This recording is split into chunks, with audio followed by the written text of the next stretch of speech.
All right. Hello. Welcome to Adventures Among Ideas, bringing you intriguing ideas from the history of intellection, available on video and in audio podcast form. Hold on to your hats today, folks, because as you can see from my shirt, if you're watching the video, today we're talking Peterson.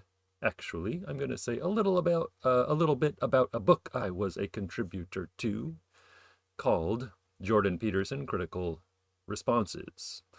The book came out in January from Open Universe. I think that used to be called Open Court Press, which is part of Karis Books. It was edited by Sandra Woien, if I'm pronouncing her name right, a professor at Arizona State University. I just got my copy a few weeks ago. Make sure you can see this if you're watching the video. Just got my copy a few weeks ago. It's got a forward by Michael Schellenberger, which is kind of cool. And yes, the back has a picture of God giving life to lobster, which is a nice touch. So yeah, lots of great contributors. I'll talk a little bit about what's in the book and just my experience of it. It's got my notes out of order here. So let's see. Yeah. Let me first say a little bit about my relationship to the phenomenon of Jordan Peterson, which I haven't really talked about before. I actually discovered Peterson's work around the same time that he started to become famous, around 2015 or 2016 or something in there. I was doing a lot of research on ancient myth and religion, and this was basically an extension of my graduate school research. I was kind of going farther back in time in things like Indian myth, Chinese myth, and was also interested in kind of the Greek counterparts of that, and Middle Eastern counterparts of that. And because of this research, I discovered Peterson's lectures on YouTube about myth, and I guess I watched a few of those. It was maybe in September 2016, if you know your history, that Peterson, your pop culture history, that Peterson made his infamous videos about Canadian Bill C-16. And I think because I'd watched some Peterson videos before, I started to see those on my YouTube feed, and also about the protests about those videos. And yeah, so I don't think I have actually watched all of the C-16 videos, but I did watch a couple of the protest videos. I don't know, it's not my field. But anyway, Peterson started to become internationally famous, of course, at that time. He was already kind of well known before then. And I started to follow him a bit more closely. I was always impressed by Peterson's, I would say, oratorical skill, and by the subtlety of his approach to complicated issues. His way of discussing a problem is generally very what I would call dialectical. He kind of circles around issues, pointing out the different variables involved, and shows how the way to resolve the problem is not so clear as we might think, or we might want, we might hope. So you don't necessarily get a solution to a problem when Peterson talks, but you at least gain a new appreciation for the subtleties of the problem, whether it's gender or whatever, some political issue. Of course, he does have certain positions he feels very strongly about, perhaps even dogmatically about. At some point in my observation of Peterson, I thought I saw a parallel between him and Thomas Carlyle, the Scottish writer Thomas Carlyle, who I was also studying around this time because of my work on Romanticism. I started getting more involved in Romanticism research. So Carlyle, if you don't know, as I mentioned, a Scottish writer of the 19th century, and in his own day, he was very influential and also very controversial. So Carlyle's book, Sartor Resartus, is one of my all-time favorite books, and it was an immensely popular book during the 19th century and even into the 20th century. It's a little bit forgotten today. Carlyle's philosophy is very much like Peterson's, I would say. well, we'll get into some of Peterson's philosophy a little bit today, but Carlyle, yeah, there's a lot of parallels, I thought, at least. And like Peterson, Carlyle had some ideas that were pretty scandalous to the liberal orthodoxy of his time, which is another interesting kind of parallel. There's a lot of interesting parallels, maybe in their biographies as well. And if you want to get a sense of what Carlyle's book, which I really like, as I mentioned, Sartor Resartus, is about, you can actually read, I would even recommend reading the preface to Jordan Peterson's Maps of Meaning. I've talked about this in other places, but Peterson's preface to Maps of Meaning is almost like a compressed version of a big chunk of Sartor Resartus. And a few years ago, I actually wrote a paper exploring some of this. It was called Politics and Prophecy, Jordan Peterson's Antidote to Modernity. This was published in 2019, and I've also explored this issue in another paper which was not published, but it is available online, which focuses more specifically on Carlyle. Anywho, sometime in 2020, I think it was 2020, although I'd have to look it up to be sure. But I think it was in 2020, I saw a call for papers for a new book on Peterson. It was being put together by Karis Books. I knew Karis from their kind of those and philosophy books you might have seen. Well, I used to see them in the bookstore when there was bookstores. I guess they're still kind of bookstores, but not so much as there was before. But if you looked in the philosophy section of a bookstore, you might have seen these and philosophy books like Pokemon and Philosophy or The Simpsons and Philosophy and so on. And I also knew them from their philosophy of books, like the philosophy of Richard Rorty. I've got, for various reasons, I have the philosophy of Jaakko Hintikka, Mr. Jaakko Hintikka, which is kind of weird because he's Finnish, if I remember correctly, and I'll talk about a couple of other Finnish writers today. Anyway, they're a good publisher as far as these things go. They do interesting stuff, so I thought I'd give it a shot. I didn't have any idea at all whether I would get accepted, but I did. If I understand it correctly, the Peterson book was supposed to be the first book in a new series called The Ideas of. So a new series of books, kind of like their philosophy of books, but this was The Ideas of, for example, The Ideas of Jordan Peterson, I think was the original title. Later it got changed into this Critical Responses line of book. So Critical Responses, and they're working on one on Sam Harris, and no doubt they have others planned. Originally, if I remember correctly, we were just supposed to explain something about Jordan Peterson, not really critique him, but explore or explain one aspect of Peterson's thought, of his philosophy or ideas, whatever.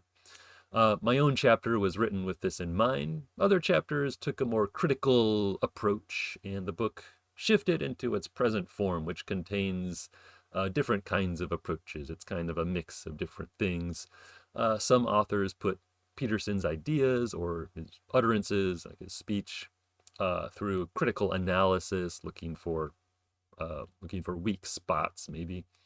Other authors draw parallels between Peterson's ideas and those of others, and some authors, such as yours truly, just attempt to basically explain one of Peterson's theories or ideas. My own chapter, I think, is unique in that I believe I'm the only author to actually go in depth into Peter's academic publications.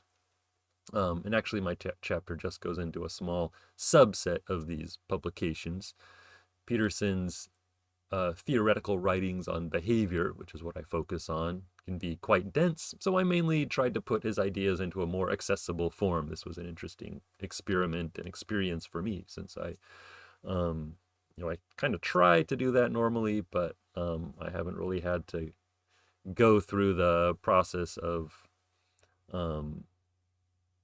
a more kind of formal process of making things accessible and having people say, well, no, this is not really accessible. You might think it's accessible, but it's not really understandable to regular people.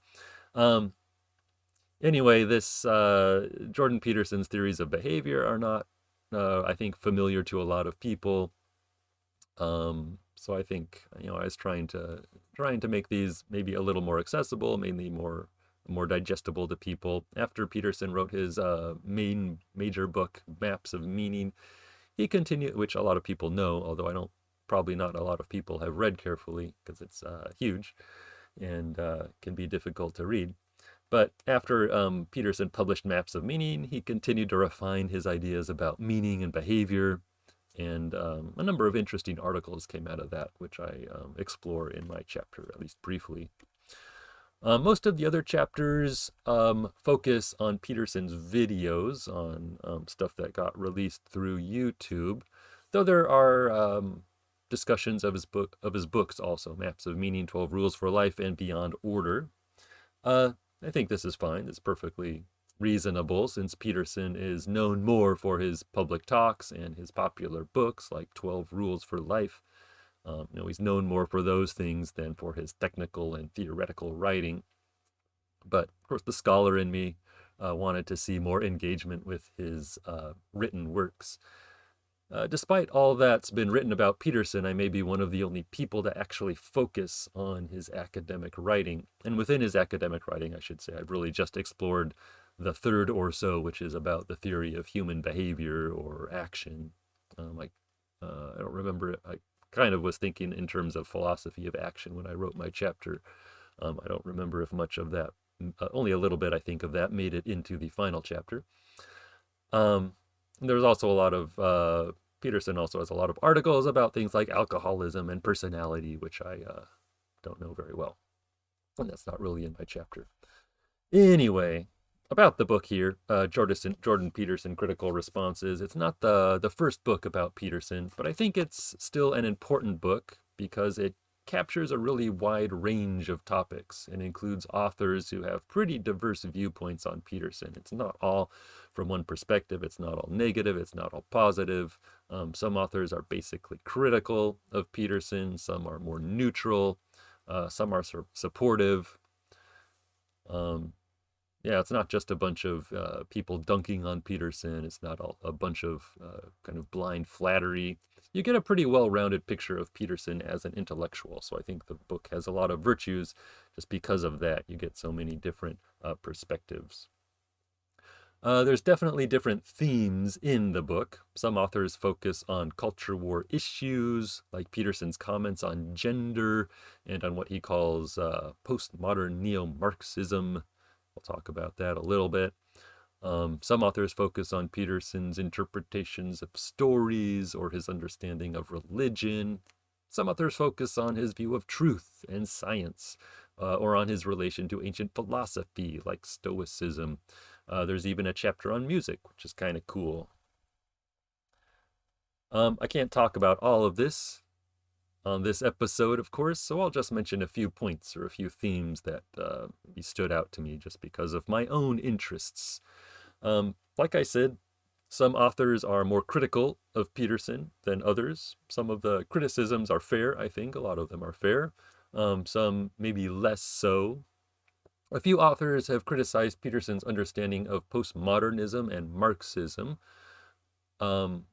This criticism has been haunting Peterson for a while now, really, and I think it's pretty fair. But also, to be fair, postmodernism and Marxism are not really his specialties, although he studied the Soviet Union quite a bit in that history. I think the kind of modern non-Soviet versions of Marxism and postmodernism are not really the world he lives in. So, but he talks about postmodernism and Marxism because they seem to be involved in the problems faced by the university, but they're obviously things he hasn't researched as much as other things where he's more specialized.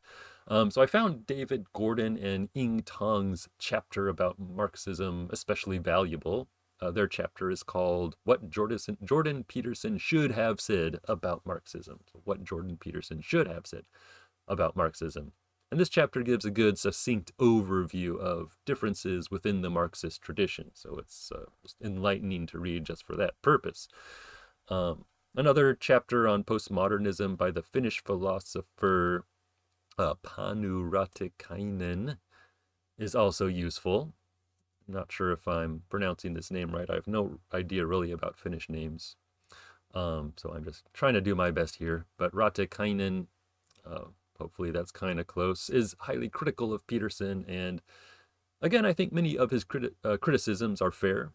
There's at least one criticism that I consider maybe a little unfair that I want to mention. So Ratikainen criticizes Peterson's claim that postmodern philosophy dominates Western universities. I don't know if Peterson says dominates. Maybe he does. Probably he does somewhere. But so he certainly emphasizes that postmodern neo-Marxism is a big problem, a big source of problems in the modern university, kind of big ideological source of problems in the modern university. Ratikainen tries to, I think, disprove this or show this is not so correct by referring to a well-known survey of academic philosophers. This is the I forget what it's called now, but there's a Phil Papers website that does a survey every so often of philosophy professors. And so Ratikainen is referring to this.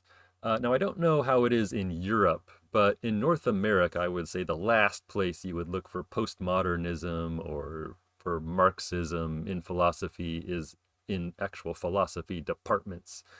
At least in North America, as far as I'm familiar with, you would look for these things in language and literature departments, actually, and in places maybe like cultural anthropology and sociology, cultural studies, gender studies, in departments like that. As I've talked about in other episodes, deconstructionism, which is related to both postmodernism and Marxism, right? Derrida was kind of a figure referred to in a lot of postmodern writings, and he also had a certain kind of relation to the writings of Marx, which I don't know if you would call himself a Marxist exactly, but there's a relation to Marxism. So deconstructionism first took off in American language and literature departments, at least in North America. Of course, it was known in France before, but when it came across, it kind of took off in American language and literature departments, not in American philosophy departments. David Gordon and Ying Tong, who I mentioned earlier, their chapter on Marxism, they make this point actually. So Judith Butler, for example, just one kind of very prominent example. Judith Butler is hugely influential, but not really in philosophy, more in the other humanities. And if I'm not wrong, Butler has spent more time teaching in like comparative literature and English departments. She spent more time in these places than in philosophy departments. So in my experience, Peterson is actually right, or more right than wrong, about the influence of postmodernism and neo-Marxism in American universities, regardless of how well he understands what these things are. It's just you would need to look in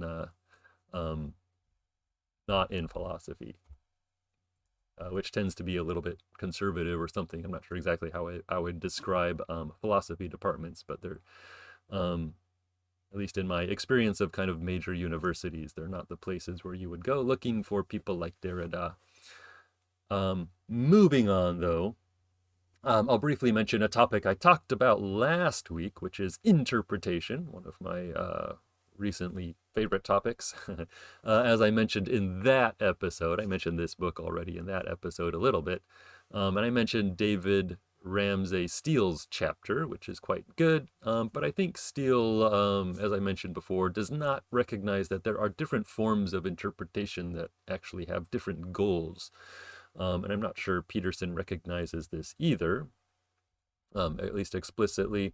Steele wants to use, in his chapter, is wanting to use what's called historical philological or situational interpretation to understand old stories. So Steele is criticizing Peterson's interpretations of biblical texts.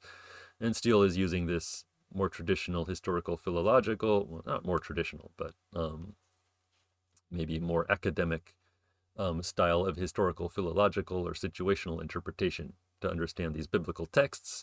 Peterson wants to use what might be called emergent interpretation. To put it briefly, Steele wants to focus on the historical situation of a text. Peterson wants to focus on what a text can do for us now. To make things complicated, though, Peterson is liable to slide between these two modes of interpretation without much warning. But I talk about this a little bit more in my previous episode on the two kinds of interpretation, I think. Ron Dart, another of the authors in this book, Ron Dart, in his chapter, which is called Biblical Lilliputians Meet Gulliver, gives a more sympathetic interpretation of Peterson's biblical interpretations, and he shows how Peterson's use of the Bible is itself in a long tradition. So the Bible has always been used as a basis for what I've called, after Morse Peckham, emergent interpretations. Interpretations not to gain knowledge about the past, but, as Dart puts it, interpretations for soul transformation and character formation. So it has a different kind of goal than academic, historical, philological interpretation. This issue of interpretation is also brought up in Mark Champagne's very clever chapter called Stone, Soup, and Soup. If you don't know what the chapter is about, that title doesn't make a lot of sense, but once you do, it's clever. This is based on his chapter is based around the old story about making stone soup, which I kind of had forgotten about and then got kind of a blast from the past. This is a story about a poor traveler who convinces a village that he can make soup from a stone. I actually remember performing this when I was, I think, in elementary school or something. We had to do this in class. And as the traveler starts to make the soup, he makes comments about what spices or vegetables might improve the taste, and the villagers give them to him. The joke, of course, is that the soup is not literally made from a stone. The stone is kind of the starting point, kind of the social object that allows the soup to get made. Champagne argues that Peterson uses biblical texts in this way. He's making stone soup, in other words, or what I've called an emergent interpretation of a biblical text. Champagne also argues in his chapter that we can make soup without the stone. We can learn to make stoneless soup, just make soup, meaning that we can build a culture on a foundation of non-biblical, non-supernatural stories. And I think Sam Harris has made a similar kind of argument.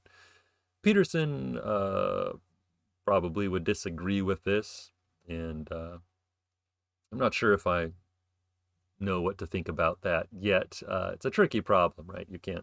It's difficult to cut yourself off from a certain tradition that's been there for so long, and everyone kind of knows, at least on a subconscious level. So I don't know. A difficult problem. I want to go back to Steele for a moment. So Steele's discussion of the ancient philosophy and science of alchemy in his chapter is also worth reading. Steele covers a lot of different topics. One of them is alchemy and how Peterson talks about alchemy. So as Steele notes, Peterson has accepted a lot from Carl Jung without being very critical about it. And it seems a fair criticism that Peterson has been maybe misled on certain topics like alchemy and archetypes by adhering maybe too closely to Jung. And maybe he doesn't keep up on all the modern research on alchemy and stuff like that. I don't know. Which would be a fair criticism if it's true. On the other hand, Steele's dismissal of the is-ought problem. This is another big topic in kind of Peterson theory, whatever. The world of Peterson is the is-ought problem, one thing that often comes up.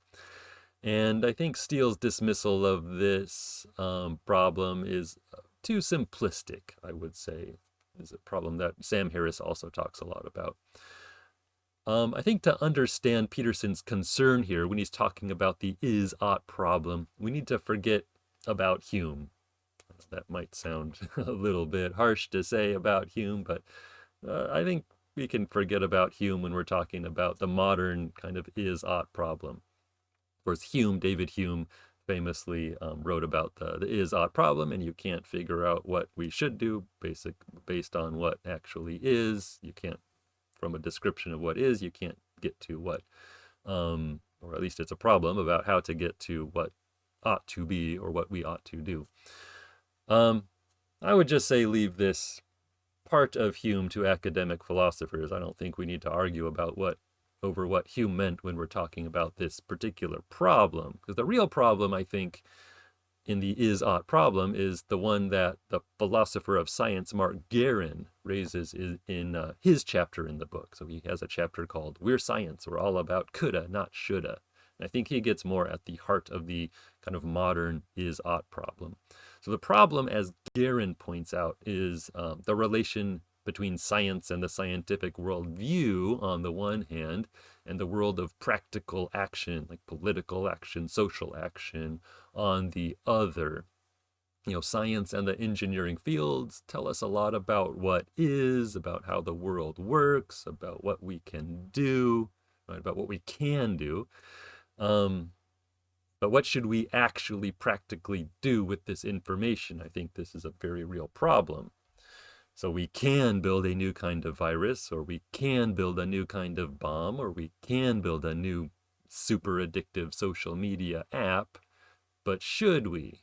Right? The atomic bomb exists, it is, but ought we to use it? Right? Should we use it? These are the real questions, I think. I think this is the modern kind of is-ought problem that people like Peterson and Harris are worried about, and I don't find that one so easy to dismiss. Hume was basically before modern science, so I think, I don't know, I'm not sure what he can tell us in this situation. I would say maybe let's just not worry about him. There's a time to talk about Hume, and there's a time to maybe let him aside. So yeah, I would say we don't need to squabble over what Hume meant, really, when we're talking about these existential problems, like what we should do with viruses and bombs that we make, or that we can make. All right. So I don't know. Maybe I'm wrong, but I think, so I think Sam Harris and Peterson make things too complicated when they bring up Hume, and everyone gets into the debate about what Hume actually meant. Moving on, let's get out of that tangle for a moment. Moving on, let's talk about truth. Get out of one frying pan and into another fire. Let's talk about truth. Truth is a central concept in a few of the chapters, especially the chapters by Mark Guerin, who I mentioned just a moment ago, Panu Ratikainen, who I also mentioned earlier, and Timu Torjanen, another Finnish writer. So I'm probably pronouncing his name wrong. I'm sorry. Those last two are both are both Finnish again, which is interesting in itself, maybe. The central text, so to speak, for Guerin and Torjanen is Peterson's conversation with Sam Harris. So in writing about truth, the central text that Mark Guerin, and Timu Torjanen use is Peterson's conversation with Sam Harris in 2017. This is episode number 62, if you want to check it out, of Sam Harris's podcast. So episode 62 of, what was it called? It used to be called Waking Up, I think. Now it's, well, anyway, you can look it up. I'm blanking on the name. Using this podcast episode as a focus is understandable, as it's the main place where Peterson talks about truth for an extended period. It's maybe his main, the main place where he really is just kind of talking about the concept of truth. But it's also not the clearest statement of position, I feel. If I remember correctly, Peterson was quite sick at this time. This was kind of at the start of his health troubles, and he was not really able to respond to Harris in a more kind of usual manner. I won't get into all the nuances of the discussion of truth in this book, in the Critical Responses book. All three of the authors that I mentioned, Guerin, Ratikainen, and Torjanen, recognize Peterson as relying on a pragmatist theory of truth. So Peterson is kind of known for having more of a pragmatic or pragmatist theory of truth. Ratikainen thinks this is basically a bad road to go down, but since his chapter is mainly about other topics, he doesn't give a whole lot of details about this. Of course, the pragmatist theory of truth has been very controversial in philosophy for a long time, so I'm not surprised that he would be against it as a philosopher, but I'm also not sure if he's aware of Peterson's longer discussions of truth. Kieran and Torjanen, getting the names right, or did I mix them up? No, I think that's right. Yeah, sorry, I'm bad with these Finnish names, apparently. Kieran and Torjanen are more sympathetic or supportive, I would say, of Peterson's theory of truth. Both their chapters are worth reading for how they bring out the nuances in Peterson's and Harris's position. So if you're a little confused about the difference between where Peterson is coming from and where Harris is coming from, I'd recommend taking a look at these couple of chapters. In their view, Harris can be called a scientific realist, while Peterson can be considered an anti-realist or a pragmatist. Without getting too much into the weeds here of what all this means, realists see truth as mind independent, so truth is true regardless of whether there's anyone there to know that it's true, while anti-realists see truth as mind dependent, so truth depends on people for whom it is true. If there were no people, there would be no things that were true. So both Guerin and Torjanen show how, for Peterson, truth is bound up with ethics. And in fact, for Peterson, ethics is more important because it's our values that determine what problems we notice and what solutions we consider to be acceptable and thus true. But my only complaint is that I wish they had engaged more with Peterson's written work. For example, in a 2000 essay by Peterson called The Pragmatics of Meaning, he lays out pretty clearly his criteria of truth. I think more clearly than he does in his conversation with Sam Harris, for example. So he talks about his criteria for what makes something true. And these criteria are, in this essay, these criteria are consilience, algorithmic simplicity, and testability. Of course, this sounds very complicated. But like the early pragmatists, Peterson is combining the coherence and correspondence theories of truth with a certain kind of utility theory.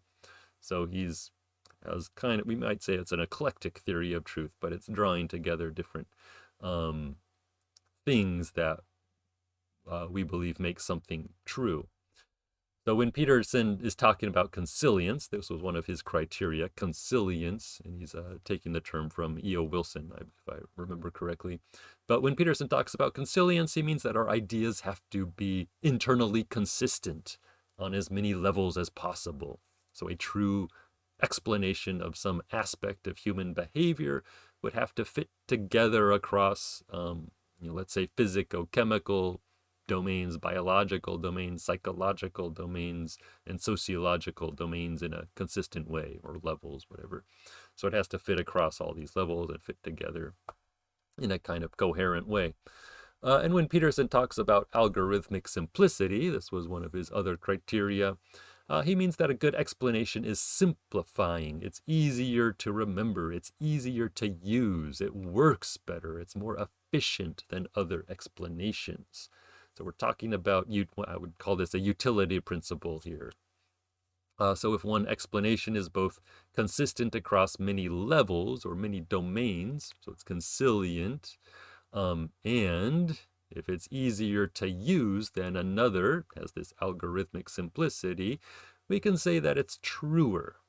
And I think the later Peterson would want to add that a true theory is not just efficient, but it's also conducive to human life or human flourishing. So it's got this ethical component as well, which maybe is part of this utility principle.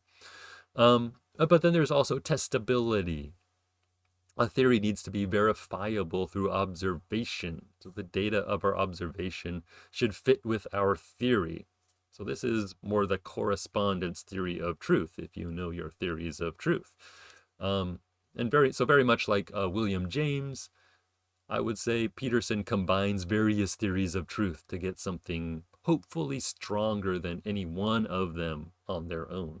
And I think both Guerin and Torianen recognize this in different ways using different vocabularies. So to conclude, coming down to the end here, to conclude, I'll make a few brief mentions of other things I liked. There are a couple of chapters dealing with ancient philosophy, one by Tristan Rogers and one by Sandra Woien, who was the editor. This is not my field, but I did find these chapters fun to read. It was especially, I would say, I was especially pleased to see Rogers' mention of the 12 labors of Hercules at the end of his chapter, which is something I referred to in an article I wrote a little while ago called The 12 Labors of Zora Neale Hurston. So it's on a modern topic, but it has this reference point to this ancient myth.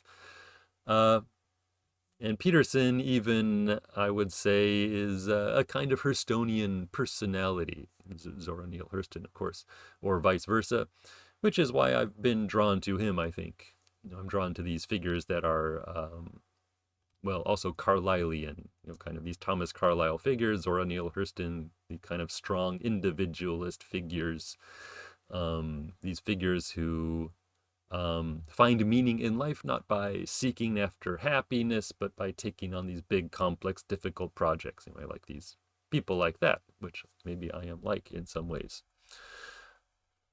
Okay, yeah, there's plenty of other chapters in the book that are worth reading. I'll mention one other that I especially enjoyed just because of the pure writerliness of it. This is Esther O'Reilly's chapter called Missing God. Missing God. I think this is also an important chapter in the context of the book because, it gives us the best picture of Peterson as a suffering and conflicted human being. If you read the book after you get through all these debates about truth and neo-Marxism and postmodernism and biblical interpretation and gender and feminism, I would recommend reading again Esther O'Reilly's chapter just to remind yourself that we're dealing with a real person here, a real person with his ups and downs and problems and so on.